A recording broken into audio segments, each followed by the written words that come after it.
اعوذ باللہ من الشیطان الرجیم، بسم اللہ الرحمن الرحیم۔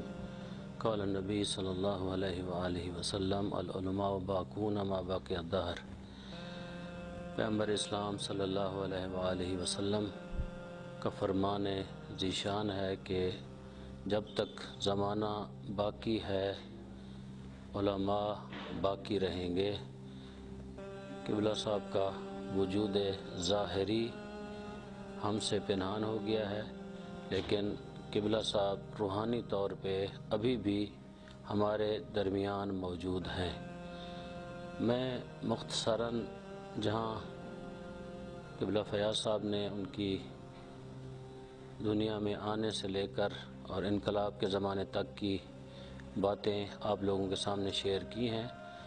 میں چاہ رہا ہوں کہ کیونکہ وہ ہمارے مربی بھی تھے، انہوں نے ہماری تربیت بھی کی۔ آج جو ہم یہاں بیٹھے ہیں اس وقت، جہاں باقی بزرگوں کا اس میں حصہ ہے، استاد علماء سے لے کر اور قبلہ کی ذات تک، انہوں نے ہماری تربیت ہمیشہ ہماری رہنمائی کی، ہماری تربیت کی۔ جہاں دیکھا کہ ہم کہیں دوسری سمت جا رہے ہیں تو انہیں ہمیں سمجھایا، بتایا۔ ان کاموں میں سے ایک کام میرا یورپ جانے کا تھا، اس میں بھی قبلہ رحمۃ اللہ علیہ ان کا ایک کلیدی کردار تھا اس کے اندر۔ جانے میں تو شاید نہیں تھا، لیکن جب وہاں میں پہنچ گیا تو پھر وہ ہمیشہ کچھ باتوں کی تاکید فرمایا کرتے تھے۔ جب پہلی مرتبہ وہ کوپن ہیگن تشریف لائے تو ہم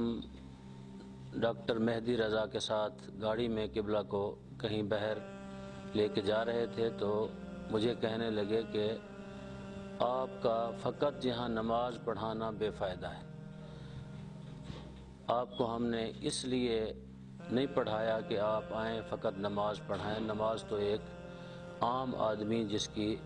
تجوید وغیرہ ٹھیک ہو وہ پڑھا سکتا ہے، ضروری نہیں ہے کہ ایک مولانا ہو جس نے 8-10 سال حوزے میں لگائے ہوں اور پھر وہ آ کے یہاں فقط نماز پڑھائے۔ تو یہاں آپ کو کچھ کرنا چاہیے۔ یہ ان کا پہلا جملہ تھا جو میرے لیے ایک درس کی حیثیت رکھتا تھا۔ پھر اس کے بعد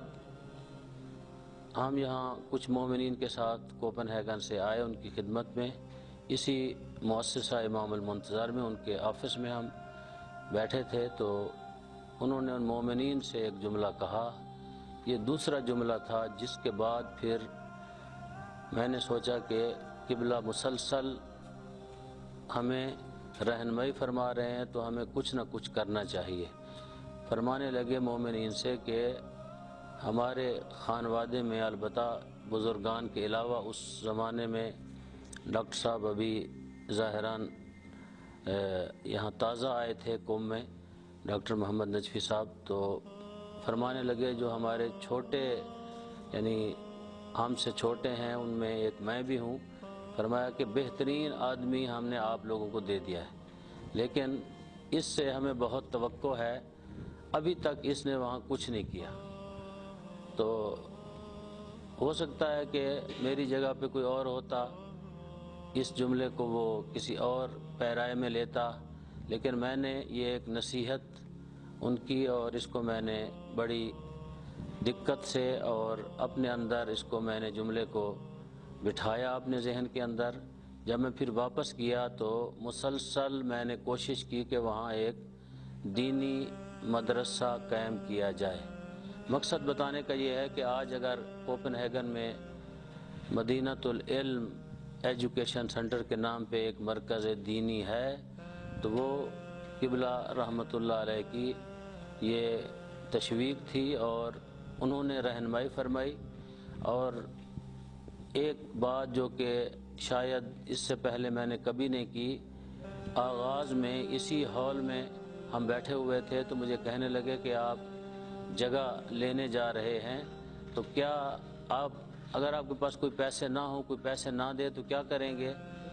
میں نے عرض کی قبلہ میں اپنی ذاتی چیزیں بھی بیچ دوں گا۔ مجھے کہنے لگے اب آپ مدرسہ بنا سکتے ہیں، لے سکتے ہیں۔ اس کے بعد انہوں نے ہمیں جو چیز شاید جہاں بہت سارے لوگوں کو پتہ نہیں، سب سے پہلے جس شخصیت نے ہماری مدد کی حتیٰ مومنین سے پہلے بھی، وہ قبلہ کی ذات تھی۔ انہوں نے سب سے پہلے ہماری مدد فرمائی، اعانت کی مالی طور پہ۔ وہاں کے لحاظ سے شاید اتنے بڑے پیسے نہ ہوں، لیکن پاکستان کے لحاظ سے بہت بڑی رقم تھی جو انہوں نے ہمیں عنایت فرمائی۔ 70,000 یورو ہمیں انہوں نے دیے وہاں مرکز کے لیے۔ انہوں نے کہا کہ یہ ہماری طرف سے ہیں، باقی پیسے آپ خود جمع کریں وہاں سے۔ تو یہ مرکز مدینہ العلم جو کوپن ہیگن میں ہے، ڈنمارک میں، تو قبلہ مرحوم رحمۃ اللہ علیہ، کیونکہ جب وہاں آتے تھے دیکھتے تھے کہ مساجد ہیں، امام بارگاہیں ہیں، لیکن تربیت کے لیے کوئی ایسا مرکز نہیں ہے جہاں مومنین کے بچوں کی تربیت کی جائے اور ان کا تعلیمی سلسلہ جو ہے آگے بڑھایا جائے۔ تو اس مرکز کو جو وجود میں آیا ہے، وجود میں آنے کے سبب قبلہ کی ذات بنی ہے، اور ان کے اندر بہت ساری خوبیاں تھیں جب وہ وہاں تشریف لاتے۔ حتیٰ بعض اہل سنت کے ہاں بھی جب جاتے تو ایک محبوبیت کا وہ درجہ رکھتے تھے۔ آج بھی جب وہ دنیا سے چلے گئے ہیں تو اہل سنت جہاں اہل تشیع حضرات پریشان تھے، اہل سنت بھی وہاں پریشان تھے، جبکہ وہ پاکستان میں رہتے تھے۔ یورپ میں وہ کبھی کبھی آیا کرتے تھے، لیکن ان کا وہاں لوگوں کے ساتھ آنا جانا، بیٹھنا، ان کی محبت، لوگوں کے ساتھ تعلق، رشتہ، تو یہ ایک مرکز۔ اور انہوں نے مجھے فرمایا کہ ہم چاہتے ہیں کہ مرحوم علامہ صفدر حسین نجفی محسن ملت رحمۃ اللہ علیہ کی خواہش تھی کہ یورپ کے تمام ممالک میں مراکز ہونے چاہیے جو کہ لوگوں کے لیے مفید ہوں۔ کہا کہ امام بارگاہیں، مساجد بھی مفید ہیں، وہ ایک کام کے لیے ہیں، ایک حد تک ہیں۔ ظاہر ہے وہاں مجالس ہوتی ہیں، مجالس بھی سید الشہداء امام حسین علیہ السلام کا ذکر ہے، مفید ہے اور اس کے فائدے اپنی جگہ پہ ہیں، لیکن اصل چیز جو ہے وہ تربیت ہے اولاد کی اور بڑوں کی، خواتین کی۔ تو پھر ہم نے ایک دوسرا قدم اٹھایا اٹلی میں، جو کہ اسی ہی نام پہ، مدینہ العلم کے نام پہ، تو وہ دوسرا مرکز ان کی زندگی میں ہی قائم ہوا۔ اس کے بعد مسلسل اس چیز میں وہ رہے کہ جس کو ان کے دوست، رفیق اور قریبی ان کے ساتھی جناب آغا حجت الاسلام والمسلمین آغا محقق نے بھی اپنے خطاب میں کہا۔ اب ان کی خواہش تھی کہ ہم وہاں بچوں کے لیے اسکول وغیرہ بھی قائم کریں، شیعوں کے بچوں اور بچیوں کے لیے، جس طرح انگلستان، انگلینڈ کے اندر ہیں۔ یورپ کے اندر بہت کم ہمارے مکتب کے لوگوں نے اس طرح کے اسکول وغیرہ بنائے ہیں۔ تو ابھی جب انہیں اپنی بیماری سے پہلے ان سے میری گفتگو ہوئی تو اس سلسلے میں بہت زیادہ وہ مصر تھے کہ اگلا قدم ہمیں اس طرح کا بھی اٹھانا چاہیے۔ اس کے ساتھ جرمنی، سویڈن، UK کے اندر ان کے یعنی اس طرح کی کارہائی خیر بہت زیادہ ہیں۔ پھر امریکہ وہ تشریف لے گئے، امریکہ کے اندر بھی انہوں نے نمایاں طور پہ دینی اور مذہبی کاموں کو سراہا اور لوگوں کو وہاں پر جو لوگ کام کر رہے تھے علماء، ان کو تشویق کی کہ آپ لوگ بھی دینی مدارس کے عنوان سے، مراکز کے عنوان سے اس طرح کے مراکز وہاں اگر قائم کریں تو لوگوں کے لیے جو کہ مفید ہو سکتے ہیں، فائدہ مند ہو سکتے ہیں۔ یعنی ان کا وجود ایسا تھا قبلہ محترم کا کہ وہ لوگ یورپ میں جاتے ہیں، شاید سیر کرنے کے لیے جائیں، جب ہم ان سے کہتے وہ فرماتے کہ نہیں، اگر کوئی کام کی جگہ ہے تو مجھے بتائیں، میں وہاں جانے کے لیے تیار ہوں۔ ایک دفعہ میں نے ان کو گزارش کی کہ آپ یہاں تشریف لے آئیں، جب وہ یورپ نہیں آئے تھے تو کہنے لگے کہ اگر وہاں کوئی میرے آنے کا فائدہ ہے تو میں آؤں۔ اگر فائدہ نہیں ہے تو میں پھر بہتر ہے کہ عراق چلا جاؤں، ایران چلا جاؤں زیارت کے لیے۔ میں نے کہا قبلہ آپ کے آنے کا فائدہ ہے، تو کیونکہ میں وہاں 21 سال سے رہ رہا ہوں، تو لوگ وہاں کے حتیٰ شخصیات کو دیکھ کے بھی ان کے اندر انقلاب آتا ہے، تبدیل ہوتے ہیں، چینج ہوتے ہیں۔ کئی ایک نوجوان آج یہاں حوزہ علمیہ قوم کے اندر موجود ہیں، ان کی تبدیلی کا سبب قبلہ صاحب بنے۔ یہاں آئے تھے 1 سال کے لیے، پڑھ کے چلے گئے، لیکن ان کو قبلہ نے جب ملے، بیٹھے، میں نے بتایا کہ یہ بھی طلبہ تھے، تو واپس آ گئے، تو انہوں نے ان کو سمجھایا کہ بیٹا 1 سال کا مولوی ٹھیک نہیں ہوتا، آپ جائیں۔ آج جہاں ہم پریشان تھے تو وہی طالب علم یہاں، ان کے بعض تشییع جنازے میں تھے، بعض اس کرونا وائرس کی وجہ سے وہاں پھنسے ہوئے ہیں، UK میں، یورپ میں۔ تو انہوں نے کہا کہ یہ وہ بات ہے جو کہ ہمارے والدین نے بھی آج تک ہمیں یہ بات نہیں سمجھائی تھی۔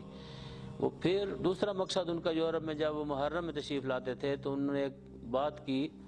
کہ میں اس لیے محرم نہیں پڑھتا جس طرح لوگ بعض حضرات پڑھتے ہیں کہ چلو محرم پڑھیں گے، ہمیں سال میں کچھ ایسی کوئی معاوضہ ملے گا جو سال بھر کے ہمارے اخراجات نکلیں گے۔ وہ کہتے ہیں کہ میں اس لیے پڑھتا ہوں کہ تاکہ یعنی یہ سلسلہ جو ہے اس میں بھی میرا نام لکھا جائے سید الشہداء کے ذاکرین میں سے۔ میرا مقصد پڑھنے کا یہ ہوتا ہے کم از کم امام حسین علیہ السلام کا تذکرہ کیا جائے، اور اس کو بھی وہ زیادہ اہمیت نہیں دیتے تھے کہ ایسی جگہ ہو، مجمع زیادہ ہو، کم ہو، بس وہ کہتے میرے اگر وجود سے لوگوں کو فائدہ ہو سکتا ہے میں جانے کے لیے تیار ہوں، اور کوئی میرا مطالبہ بھی نہیں ہے کسی چیز کا۔ ہمیشہ ان چیزوں سے وہ بے نیاز رہے ہیں، یعنی انہوں نے کبھی وہاں UK میں ایک اسلامی مرکز ہے، وہاں ایک اجتماع ہوتا ہے، وہاں علماء جمع ہوتے ہیں، وہاں آتے ہیں، تو ظاہر ہے جب علماء آتے ہیں وہاں لوگ کچھ ان کے لیے کرتے ہیں، تو انہوں نے کہا کہ اس لیے میرا دل ہے جانے کا، اس لیے میں نہیں جانا چاہتا کہ وہ یہ نہ سمجھے کہ میں بھی اس کام کے لیے ادھر آیا ہوں۔ یعنی وہ کبھی بھی یعنی دینے والے تھے، لینے والے نہیں تھے۔ یعنی میں نے ان کو ہمیشہ دیکھا ہے کہ ہمیشہ انہوں نے لوگوں کی خدمت کی ہے، لوگوں کو دیا ہے، کبھی انہوں نے یہ کوشش نہیں کی کہ ہم کسی سے کوئی چیز نکلوا لیں، لے لیں۔ تو ان کے آنے کے وہاں یورپ کے اندر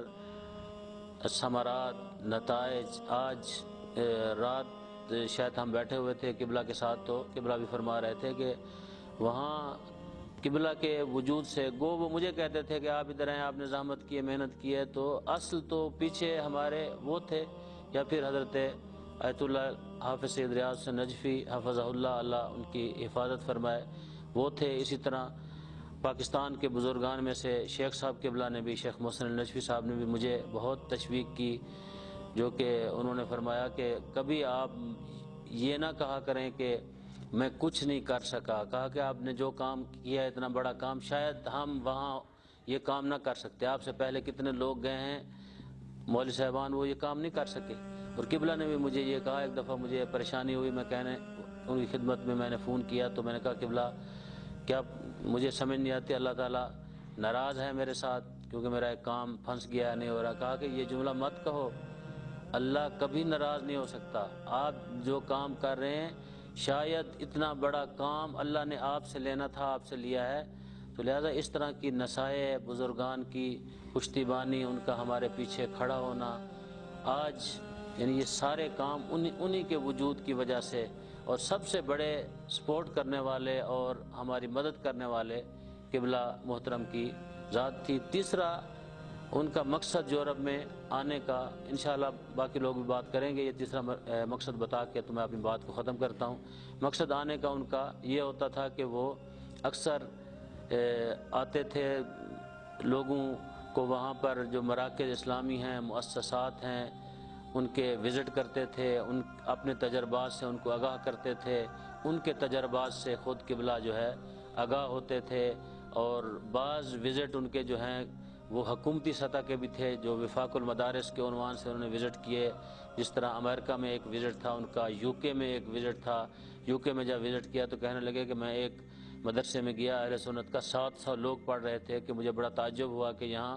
UK کے اندر بھی ان کی فعالیت زیادہ ہے، تو ہمارے دینی مدرسے نہ ہونے کے برابر ہیں۔ جب وہ ہمیں کہتے ہیں اب مدرسہ دکھاؤ، تو پھر ہم ان کو مدرسہ نہیں دکھا پاتے۔